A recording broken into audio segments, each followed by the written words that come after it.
అక్కడ కొంచెం తీవ్రంగానే మాట్లాడారు. అసలు ఇప్పుడు ఈమె ఎందుకు రంగంలోకి వచ్చారు, ఈమె ఏ పార్టీలో చేరుతారు, ఇదంతా ఒకటైంది. సరే, ఆమె కొత్తగా ఆమె రాజకీయాల్లోకి వస్తున్నప్పుడు నిలదొక్కుకోవడం ఎంత జరుగుతుంది, ప్రజాదరణ, ఇవన్నీ ప్రశ్నలు ఉంటాయి. కానీ ఏమున్నా కానీ రంగా గారి అమ్మాయి, రెండోది రాధ అటువైపున ఉండగానే ఆమె ఈ పార్టీలోకి వస్తున్నారు. నేను తప్పకుండా ఏదో పార్టీలో చేరుతాను, ఎందులో చేరుతాను, తర్వాత నేను అందరితో చర్చించి చెప్తాను, ఇప్పటికైతే రాధారంగ మిత్రమండలి ఇంతవరకు చెప్తూ వచ్చారు. కానీ విశాఖపట్నంలో ఆమె సభ అన్నప్పుడే కొంచెం పెరిగింది. మీకు గుర్తుంటే అంతకుముందు కూడా గంటా శ్రీనివాసరావు చొరవతో వైసీపీ ఉన్నప్పుడు చివరి సంవత్సరంలో అక్కడ ఒకటి పెట్టారు. అందరూ వస్తారన్నారు కానీ ఎవరు పెద్దవాళ్ళు వెళ్ళలేదు, కాపునాడు పేరుతో. ఇప్పుడు కాపునాడు రంగానాడు అని చెప్పడం అంటే కాపునాడు వేరే వాళ్ళు తీసుకుంటారు కాబట్టి, అంటే ఖచ్చితంగా కాపు శిబిరంలో గండి పెట్టే ఒక ప్రయత్నం అయితే భారీ ఎత్తునే జరుగుతుంది. అది ఎంతసేపటికి ఒక పవన్ కళ్యాణ్ ఆధిపత్యమైన అని భావించేవాళ్ళు కొంతమంది, రెండవది తెలుగుదేశంతో వెళ్ళిన వాళ్ళు మామూలుగా వైసీపీకి అంటే జగన్కు, అంతకుముందు రాజశేఖర రెడ్డికి చాలామంది వాళ్ళతో ఉండేవాళ్ళు, వాళ్ళని మళ్ళీ తిరిగి రాబట్టుకోవాలనే ప్రయత్నం కొంత, వీటన్నిటితో ఈ నేపథ్యంలో జరుగుతోంది.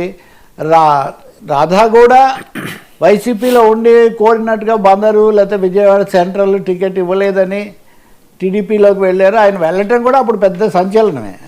వాళ్ళ నేపథ్యాలు, అక్కడ రాజకీయాలు ఇవన్నీ తెలిసిన వాళ్లకు. కానీ ఆ తర్వాత ఆయనకి ఇంతవరకు వాళ్ళేమీ ఒక స్థానం కల్పించటము అట్లాంటివి ఏమీ జరగలేదు. అలా అనిశ్చితంగానే సాగుతుంది. కాబట్టి ఆయన కూడా అందులోనే చేరతాడు అలాంటి ఊహాగానాలు కూడా చాలా జరిగాయి. దానికి తగినట్టే అప్పుడప్పుడు ఏ కొడాలి నానీలు, వంశీలు, మధ్యలో మనోహర్లు వెళ్ళి, నాదన్ల మనోహర్లు వెళ్ళి కలవటం, ఎప్పటికప్పుడు మీలాంటి వాళ్ళు దాని మీద రకరకాల వ్యాఖ్యలు మీడియా చేయటం, ఇది జరుగుతూ వచ్చింది. కానీ కొలిక్కి రాలేదు.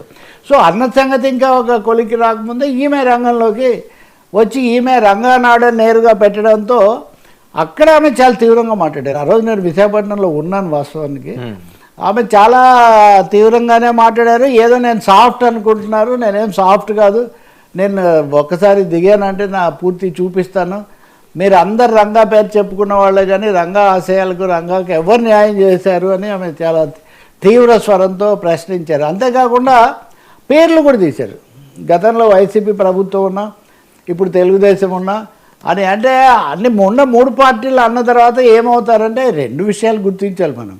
ఒక ఊపులోనూ ఒక బ్యాలెన్స్ కోసం అన్ని పార్టీల పేరు అన్నంత మాత్రాన్ని ఇంకా పార్టీల దగ్గరికి పోరు అని ఎవరన్నా భావిస్తే అది చాలా పొరపాటు. ఇంకా రెండోది, జగన్మోహన్ రెడ్డి చాలా ప్రాంప్ట్గా రంగాకు నివాళులు అర్పిస్తూ ఆయన పాత్ర ఇవన్నీ నాకు బాగా గుర్తు. మా ఆఫీస్ కూడా పక్కనే ఉండేది. రాజశేఖర రెడ్డి స్వయంగా అండగా ఉండి ఎలా ఎమ్మెల్యే చేశారు, ఎలా మద్దతుగా ఉండేవాళ్ళు అనేది కూడా జరిగింది. మొత్తం గోదావరి బెల్ట్ అంతా వాళ్ళతో ఎక్కువ సంబంధాలు కూడా ఉండేవి. సో ఖచ్చితంగా ఓ పునరేకీకరణ ఏదో జరుగుతుంది. ఆ ఉన్న శిబిరం ఒకే వైపు ఉండటం కాకుండా కొంత గండి పడుతుంది. మూడవది, కొంతమంది మరీ హార్డ్ కోర్ నాయకులకు పవన్ కళ్యాణ్ ఎప్పుడు చంద్రబాబుతోనే ఉంటాము, 15 ఏళ్ళు అటే ఉంటానంటంతో ఇంకా మనకు బార్గెనింగ్ కానీ మనం ఏదో ఆస్పిరేషన్స్ కానీ అవకాశం లేకుండా పోతుంది. అదే ఒక కొరత కూడా ఏర్పడింది వీటన్నిటి వల్ల. అయితే ఆమె ఒక మాట అన్నారు, అందరూ అనుకుంటున్న ఆ పార్టీలో చేరనని. ఆమె ఏమనుకుంటున్నారో తెలియదు. ఇంకా అందరూ అనుకుంటున్నది కాదంటే ఆమె అనుకుంటున్నది చెప్పే వరకు ఈ ఊహాగానాలు సాగుతూనే ఉంటాయి.